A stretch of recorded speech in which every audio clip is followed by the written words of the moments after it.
mai cruntă sau ceva de genul. Trec oricum peste, n-am de gând să pierd trenul.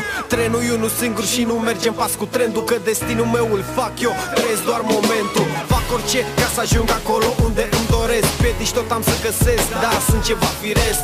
În niciun caz n-am de gând să mă împotmolesc, chiar dacă ai mei îmi spun mereu să mă potolesc. O să trec peste tot, fiindcă așa-i frumos. Felul meu de-a fi mă face și mai orgolios. Nu renunț oricât aș fi de jos. Trag aerat încât piept și mă ridic mai ambițios. Am să gândesc cu inima și nu cu